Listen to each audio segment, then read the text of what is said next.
Hello everyone. इतिहास दर्शन के YouTube channel पर आप सबका हार्दिक स्वागत है। आज हम जो हमारा टॉपिक वाइज ट्रेंड एनालिसिस है उस ट्रेंड एनालिसिस को वापस शुरू कर रहे हैं और हमने इससे पहले के मौर्योत्तर काल से पहले के टॉपिक्स को क्लियर कर दिया था। तो आज हमारा टॉपिक है मौर्योत्तर काल। इस मौर्योत्तर काल में वर्ष 2013 से लेकर के और 2025 तक जितने भी प्रश्न पूछे गए हैं उनका हम इस पेपर में ट्रेंड एनालिसिस करेंगे और ट्रेंड एनालिसिस करके देखेंगे कि वर्ष 2025 में आरपीएससी ने इस टॉपिक से 5 प्रश्न पूछे। 2024 में 4, 22 में 9, 18 संस्कृत विभाग में 3, 18 में 1, 2015 में 6 और 2013 में 2। इस प्रकार कुल 7 परीक्षाओं में 30 प्रश्न पूछे गए, यानी कि 4.28 इसका औसत रहता है। अर्थात इस टॉपिक से 4 से 5 प्रश्न प्रति परीक्षा आरपीएससी ने पूछे हैं और संभावना ऐसी ही है कि इतने ही प्रश्न आगे की भर्तियों में पूछे जाएंगे। तो चलो चलते हैं, हम इस सीरीज को शुरू करते हैं। प्रश्न संख्या 1, बेस नगर में गरुड़ स्तंभ की स्थापना करने वाला हेरियोडोरस किस शासक का राजदूत था? प्रश्न संख्या 1 का ऑप्शन 1 है एंटियालकिड्स, 2 डेमेट्रियस, 3 यूक्रेटाइडीज, 4 गोंडोफर्नीस और 5 अनुत्तरित प्रश्न। तो इस प्रश्न का सही उत्तर हो जाएगा ऑप्शन संख्या 1 एंटियालकिड्स। ये जो एंटियालकिड्स है तक्षशिला का यूनानी शासक था और इस एंटियालकिड्स का राजदूत था हेलियोडोरस। इस हेलियोडोरस ने शुंग वंश के 9वें शासक भागभद्र, काशीपुत्र भागभद्र था, इसके शासन के 14वें वर्ष बेस नगर या विदिशा, ये मध्य प्रदेश का स्थान है विदिशा, यहाँ पर भगवान विष्णु के सम्मान में एक गरुड़ स्तंभ का निर्माण करवाया। और इस गरुड़ स्तंभ लेख में लिखा हुआ है कि भाई तक्षशिला के जो हेलियोडोरस शासक है एंटियालकिड्स, उनके राजदूत ने यहाँ गरुड़ स्तंभ का निर्माण करवाया और यह भगवान विष्णु यानी भागवत धर्म का उल्लेख करने वाला प्रथम अभिलेखीय साक्ष्य उल्लेख है। भागवत धर्म का उल्लेख करने वाला प्रथम अभिलेखीय साक्ष्य यदि पूछा जाए तो हम बताएंगे बेसनगर का गरुड़ स्तंभ। और इसकी स्थापना किसने की? हेलियोडोरस। ये किसका राजदूत था? एंटियालकिड्स का, जो कि कहाँ का शासक था? तक्षशिला का। और किसके समय हुआ? तो भागभद्र जो है ये शुंग वंश का शासक था। चलो आगे चलते हैं। प्रश्न संख्या 2, इंडो ग्रीक शासकों के विषय में निम्नांकित में से कौन सा कथन सत्य है? ऑप्शन 1, इनके सिक्के सांचों में डाले गए थे, सही है। 2, इनके सिक्कों पर शासक का नाम एवं चित्र अंकित किए गए थे, ये भी सही है। देखो, भारत में इंडो ग्रीक शासक पहले शासक थे जिन्होंने सिक्कों पर अपने क्या है लेख युक्त सिक्के चलवाए। इनके जो सिक्के थे, एक तरफ शासक का चित्र होता था और दूसरी तरफ यूनानी देवता अपोलो या एथेने का चित्र होता था और उसके नीचे शासक का नाम या उसकी पदवी लिखी होती थी। इस प्रकार ये ऑप्शन भी सही है। तीसरा ऑप्शन, ये सिक्के द्विलिपि में अभिलिखित है, ये भी सही बात है, क्योंकि 2 लिपियों में लिखे होने के कारण ही जेम्स प्रिंसिप ने खरोष्टी लिपि को पढ़ा। इंडो ग्रीक के सभी सिक्कों पर पंच निगम का उल्लेख हुआ है, यह बात एकदम गलत है। इंडो ग्रीक सिक्कों पर पंच निगम का उल्लेख नहीं हुआ है। अब इंडो ग्रीक के बारे में एक और इम्पोर्टेंट चीज़ जान लें कि भारत में सबसे पहले सोने के सिक्के जो है वो भी इंडो ग्रीक शासकों ने चलाए थे। उसमें मीनांडर जो था उसने भारत में सर्वप्रथम इंडो ग्रीक सिक्के चलाए थे। और एक व्यक्ति और था इनमें, आगाथोक्लीज। इस आगाथोक्लीज के सिक्के मिलते हैं। इसके एक साइड तो संकर्षण बलराम का चित्र है और दूसरी साइड जो है वो श्री कृष्ण का चित्र है, यानी कि सिक्कों में पहली बार भागवत धर्म या भगवान श्री कृष्ण का उल्लेख जो है या चित्रण है वो इंडो ग्रीक शासकों ने ही कराई। इस प्रकार इस प्रश्न का सही उत्तर हो जाएगा ऑप्शन संख्या 4।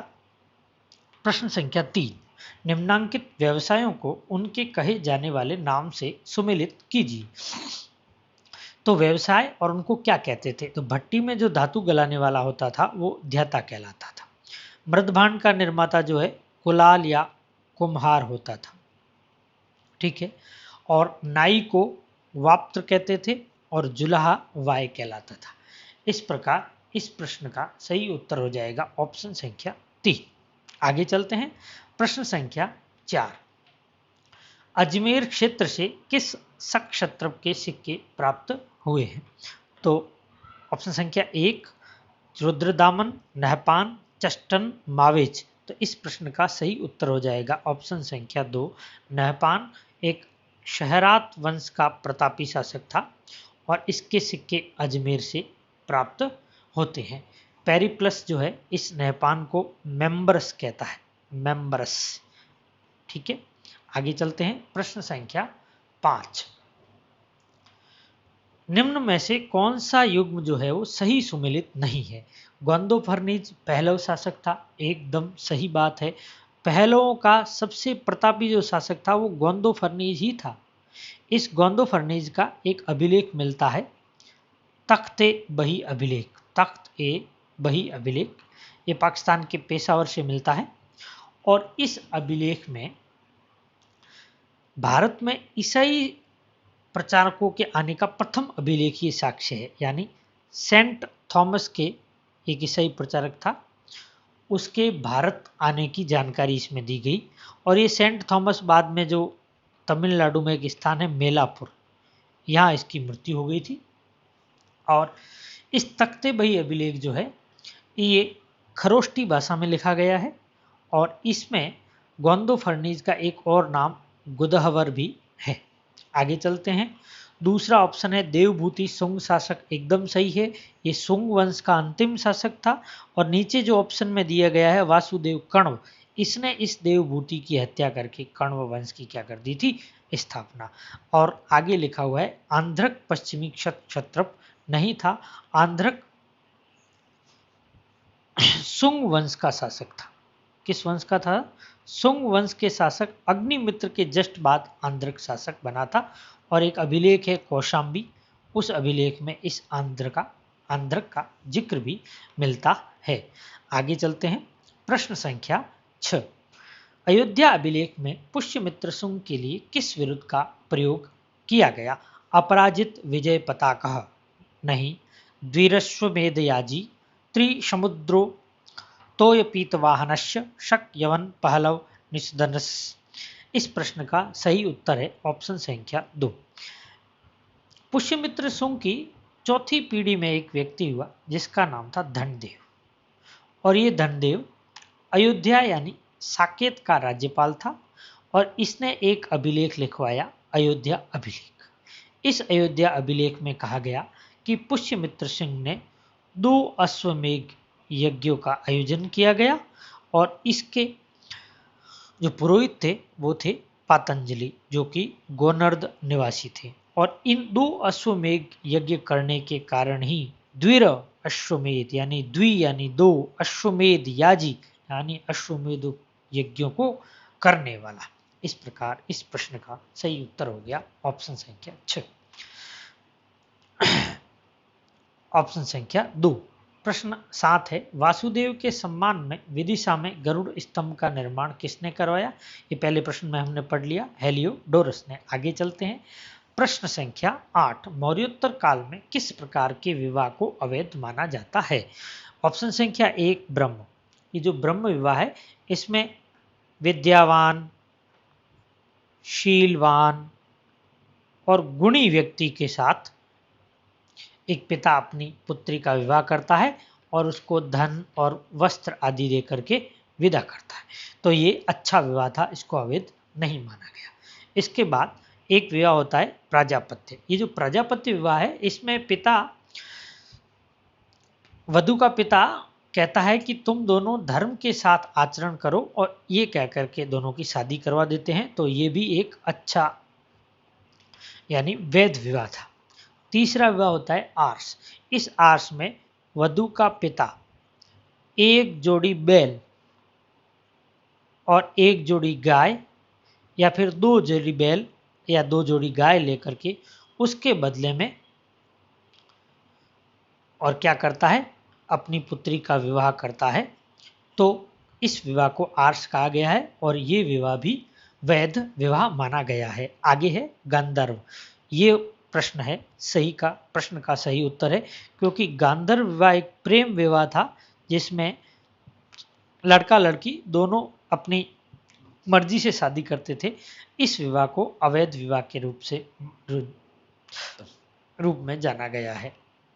आगे प्रश्न है 9 गांधार कला शैली का विकास किस राजवंश के काल में हुआ? 1 वाकाटक, 2 सुंग, 3 कुषाण, 4 गुप्त और 5 अनुत्तरित। इस प्रश्न का सही उत्तर है ऑप्शन संख्या 3 कुषाण। देखो कुषाणों के काल में 2 कलाओं, एक यूनानी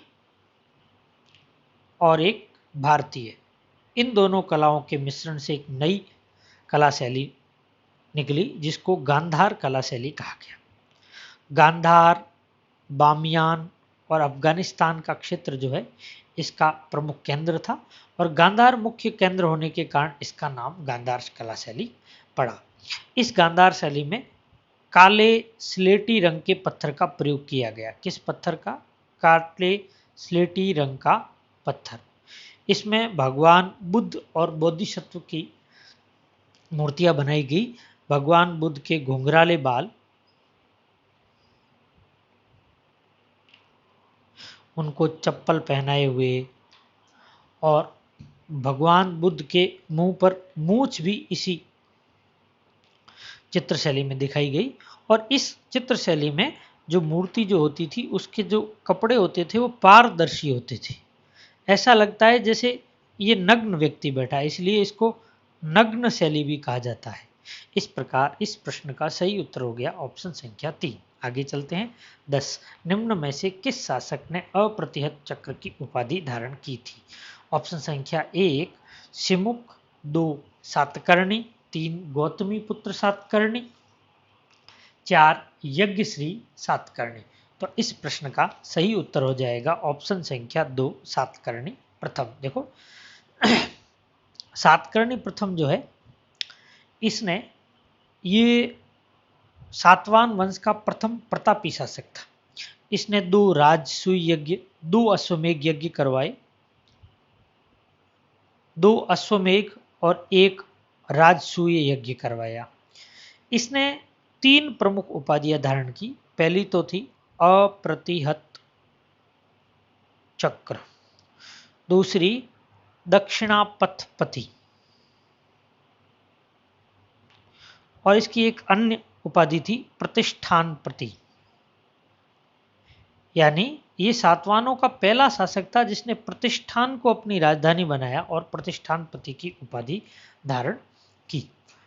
प्रश्न संख्या 11 कनिष्क की प्रसिद्ध टूटी हुई मूर्ति किस शहर के पास मिली थी? ऑप्शन संख्या 1 अलवर, 2 दिल्ली, 3 पेशावर और 4 मथुरा। इस प्रश्न का सही उत्तर हो जाएगा ऑप्शन संख्या 4। देखो मथुरा के पास एक स्थान था माठ। इस माठ से कनिष्क की एक सिरविहीन मूर्ति मिली है और ये मूर्ति आदमकद मूर्ति है और इस मूर्ति के नीचे एक कनिष्क की उपाधि राजाधिराज देवपुत्रो कनिष्को, राजाधिराज देवपुत्रो कनिष्को, ये इसकी उपाधि मिलती है। तो इस प्रकार इस प्रश्न का सही उत्तर हो जाएगा ऑप्शन संख्या 4 मथुरा। प्रश्न संख्या 12 पुष्यमित्र सिंह द्वारा आयोजित अश्वमेघ यज्ञ किसने संपादित किया था? 1 तारानाथ, 2 आपस्तंभ, 3 पातंजलि और 4 भागभद्र। तो इस प्रश्न का सही उत्तर है पातंजलि। और तारानाथ तो एक बौद्ध भिक्षु था, कहाँ का? तिब्बत का। इसके 2 फेमस ग्रंथ है तंग्यूर और कंग्यूर, ये फेमस बौद्ध ग्रंथ है। और आपस्तंभ धर्मसूत्र एकमात्र धर्मसूत्र है जिसकी रचना दक्षिण भारत में की गई। तो इस प्रश्न का सही उत्तर हो गया ऑप्शन संख्या 3। आगे चलते हैं प्रश्न संख्या 13 सातवाहनों के विषय में निम्नांकित कथनों को पढ़िए और नीचे दिए गए विकल्पों को चुनिए। ऑप्शन संख्या ए, मत्स्य पुराण में 30 सातवाहन राजाओं का उल्लेख करता है, और बी, वायु पुराण में 17 सातवाहन राजाओं का उल्लेख करता है। इस प्रश्न का सही उत्तर हो जाएगा ऑप्शन संख्या 1, क्योंकि मत्स्य पुराण और ब्रह्मांड पुराण, एक तो है ब्रह्मांड पुराण और दूसरा है मत्स्य पुराण, ये दो पुराण हैं जिनमें सर्वाधिक सातवाहन राजाओं की सूची मिलती है, और वो है 30। इस मत्स्य पुराण के अनुसार 30 सातवाहन राजाओं ने कुल 460 वर्ष शासन किया, जबकि ब्रह्मांड पुराण कहता है कि ये 456 वर्ष था। तो इस प्रकार इस प्रश्न का सही उत्तर है ऑप्शन संख्या 1, ए और बी दोनों सत्य है। प्रश्न संख्या 14, निम्न में से किन शासकों ने देवपुत्र की उपाधि धारण की? ए, मौर्य शासकों ने, बी, शक शासकों ने, सी, कुषाण शासकों ने, और 4, सातवाहन शासकों ने। इस प्रश्न का सही उत्तर हो जाएगा ऑप्शन संख्या 3, कुषाणों ने देवपुत्र की उपाधि धारण की। देखिए, चीनी शासक जो होते थे वो उपाधि धारण करते थे एक स्वर्ग पुत्र। इनके अनुसरण में कुषाणों ने देवपुत्र की उपाधि धारण की, और पहला कुषाण शासक जो है वो कनिष्क था, जिसने देवपुत्र की उपाधि धारण की। एक तो जो कनिष्क है, इसका एक अभिलेख मिला है, रबातक अभिलेख, अफगानिस्तान, इसमें इसको देवपुत्र कहा गया है। एक दूसरी इसकी मूर्ति मिली है माट, मथुरा से, उसमें भी राजाधिराज देवपुत्रो कनिष्को लिखा हुआ है। इस प्रकार इस प्रश्न का सही उत्तर हो जाएगा ऑप्शन संख्या 3।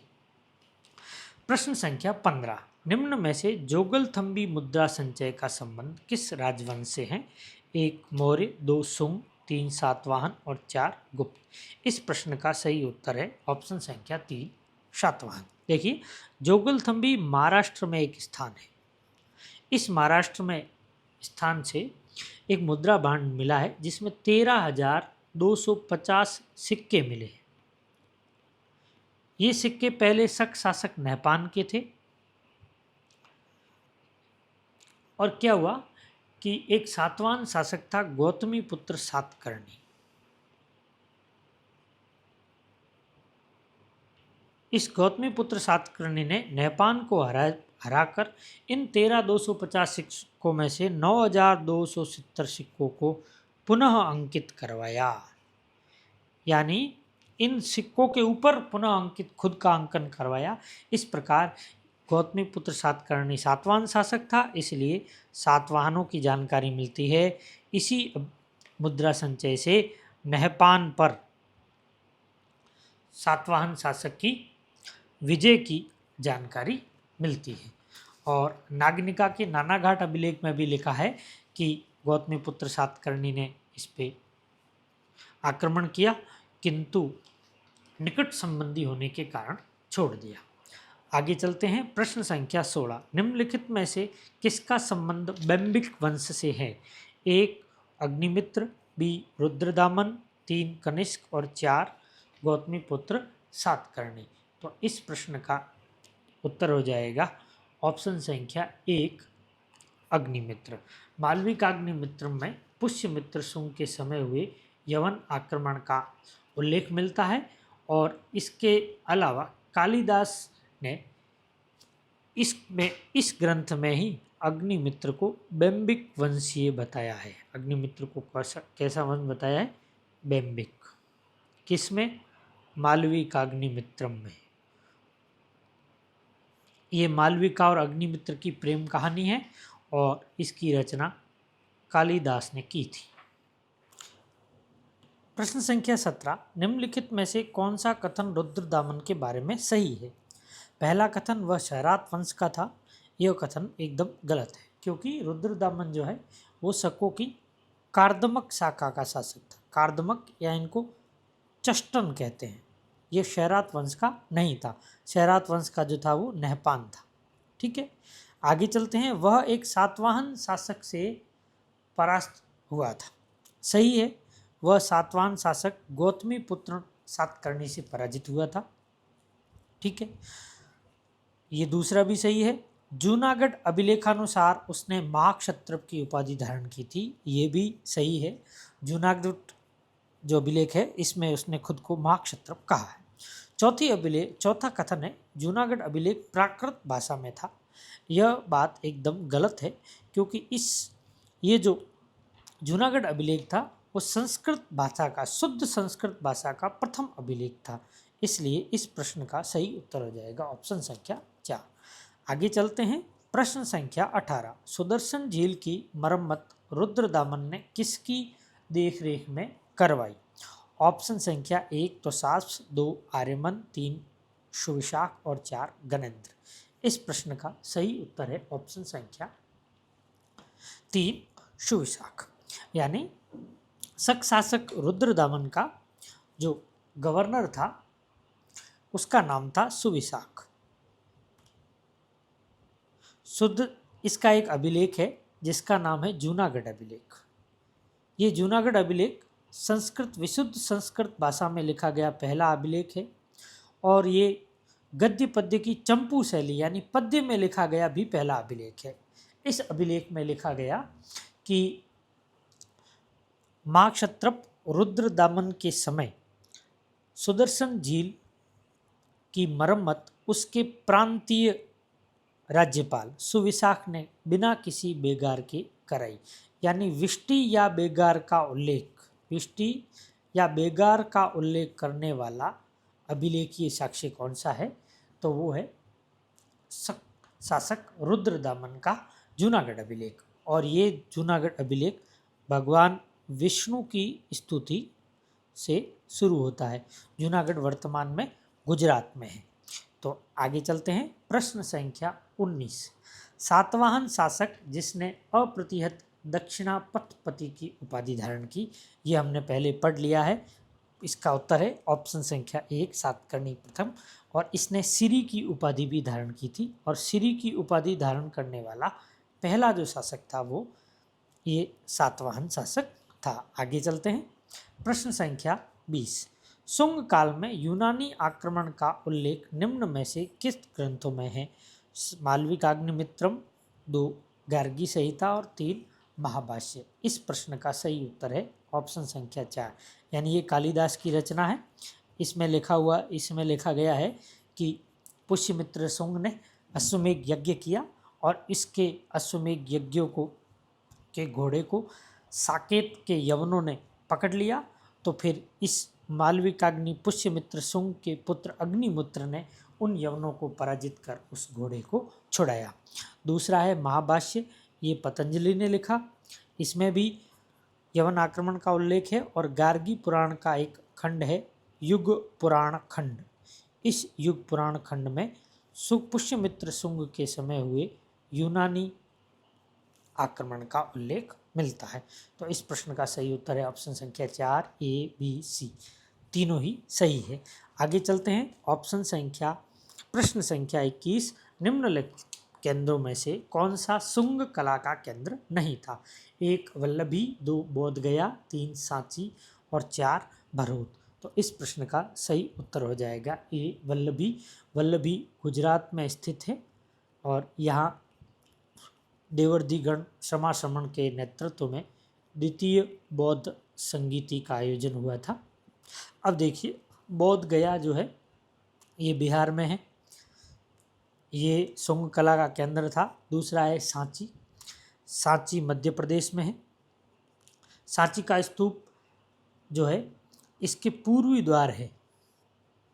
पूर्वी द्वार का जो निर्माण है ये शुंग काल में हुआ था, और यहीं सांची के स्तूप को जो है आकार जो है शुंग काल में बढ़ाया गया। भरूच के स्तूप है, इसके तोरण द्वार पे जो है शुंग शासक देवभूति का उल्लेख मिलता है। यानी इस प्रश्न का सही उत्तर हो जाएगा वल्लभी जो है वो शुंग कला का केंद्र नहीं थे। बोध गया, सांची और भरूच ये तीनों शुंग कला के केंद्र थे। आगे प्रश्न है, किस पुराण में आंध्र सातवाहन शासकों की सबसे लंबी सूची दी गई है। ये प्रश्न 2025 में भी पूछा गया। इस प्रश्न का सही उत्तर है ऑप्शन संख्या 3 मत्स्य पुराण। मत्स्य पुराण में 30 सातवाहनों की सूची दी गई है। 30 सातवाहन शासकों की सूची दी गई है जिन्होंने 460 वर्षों तक शासन किया, और इसी में ही सातकर्णी प्रथम को सातवाहनों का 23वां शासक बताया गया है। कौन सा शासक? 23वां शासक। आगे चलते हैं। गौतमी पुत्र सातकर्णी के हाथों क्षयराज शासक नहपान की पराजय का उल्लेख निम्न में से किस मुद्रा भांड से प्रमाणित होता है? तो इस प्रश्न का सही उत्तर अपन ने देख लिया था। जोगलथम्बी, यहाँ से ऐसे सिक्के मिले हैं जो पहले नहपान ने चलाए और फिर आगे चल करके नहपान को पराजित करके गौतमीपुत्र सातकर्णी ने वही सिक्के वापस पुनः अंकित किए। प्रश्न संख्या 24, ये इंपॉर्टेंट प्रश्न है। मथुरा कला के बारे में अधोलिखित कथनों को पढ़िए। तो पहला कथन है, यह देश में ही विकसित कला थी। एकदम सही। मथुरा कला में स्थानीय लाल बलुआ पत्थर का प्रयोग किया गया था। एकदम सही है, क्योंकि मथुरा कला में लाल पत्थर था और गांधार कला में काला पत्थर था। ठीक है। इस कला पद्धति में बुद्ध को मुंडित सर अनावृत दाएं कंधे के साथ दिखाया गया है। सही है ये भी। मथुरा के निकट माट गांव से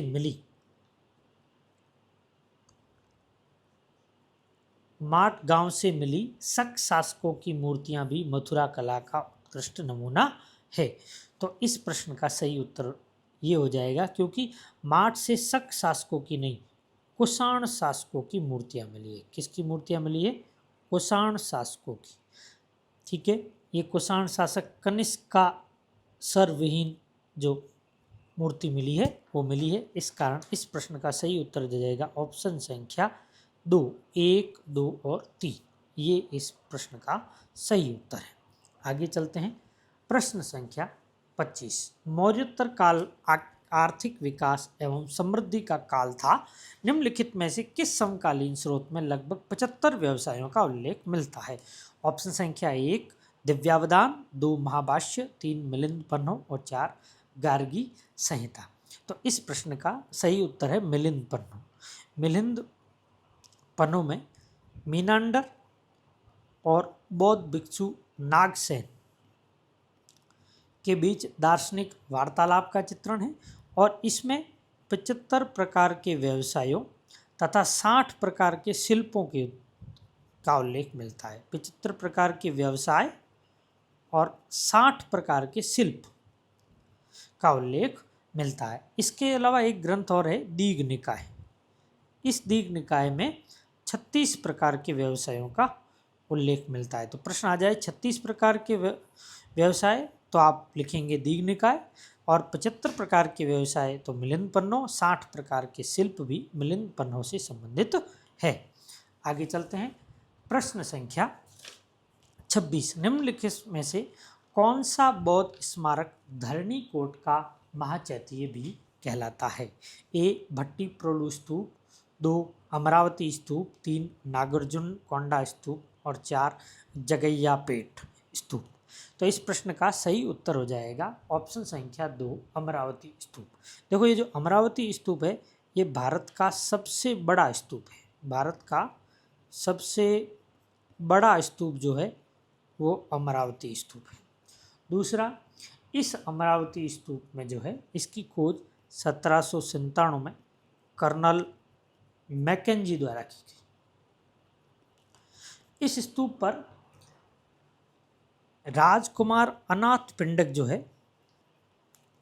अनाथ पिंडक द्वारा 18 करोड़ स्वर्ण मुद्रा में जैतवन विहार खरीद करके और दान करने का उल्लेख मिलता है। और ये जो है वो सफ़ेद संगमरमर से बना हुआ है। भट्टीप्रोलु स्तूप ये भी गुंटूर आंध्र प्रदेश में है, और ये जयगोपट है, जगैयापेट ये भी आंध्र प्रदेश में पेलारू नदी के किनारे स्थित है, और नागार्जुन कोंडा भी आंध्र प्रदेश के अंदर स्थित है। आगे चलते हैं। प्रश्न संख्या 27, निम्न में से कौन सा बंदरगाह पश्चिम घाट पर स्थित नहीं है? ऑप्शन संख्या 1 सुरपारक, 2 बर्बरिकम, 3 टेंडी और 4 कोरकई। तो इस प्रश्न का सही उत्तर हो जाएगा ऑप्शन संख्या 4। ये जो कोरकई है ये तमिलनाडु के तट पर स्थित है और ये जो पूर्वी स्थान पर है, ये सुपारक जो है वो ये सोपारा महाराष्ट्र है। बर्बरीकरम कराची पाकिस्तान के निकट एक पोर्ट था और टिंडी जो है मुजिरिस केरल के उत्तर में स्थित एक पोर्ट था। इस प्रकार कोरकई जो है वो इसका सही उत्तर हो जाएगा। आगे चलते हैं। प्रश्न नंबर 28। एक शासक जिसे अभिलेखीय साक्ष्य में शक, यवन, पहलव, निषंदन के रूप में महामंडित किया गया है। तो इस प्रश्न का सही उत्तर है ऑप्शन संख्या 4, गौतमी पुत्र सातकर्णी। इसको शक, पहलव, निषंदन के रूप में वर्णित किया गया है और इसने शक शासक जो है वो नहपान को हराया, जिसका उल्लेख हमने आगे पढ़ा था। अब आगे चलते हैं। प्रश्न संख्या 2। निम्नलिखित में से सुमेलित कीजिए। गाथा सप्तशती हाल ने लिखी थी, मृच्छकटिकम शूद्रक ने लिखा था, जो नागानंद है ये हर्ष की रचना थी और कादम्बरी और हर्षचरित बाण भट्ट ने रचना की थी। देखो, कादम्बरी की रचना तो की थी, शुरू की थी बाण भट्ट ने, लेकिन इसके बाद इसे पूरा जो किया था इसके पुत्र भूषण भट्ट ने। गाथा सप्तशती मृच्छकटिकम शूद्रक ने लिखी और गाथा सप्तशती हाल ने लिखी। ये हाल जो था वो सातवाहन शासक था।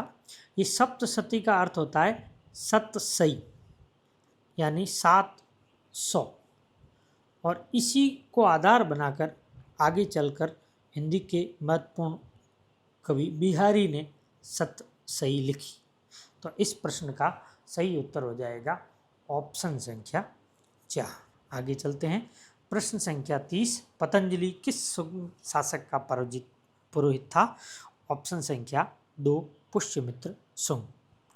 इस प्रकार आज के ये 30 प्रश्न पूरे हुए।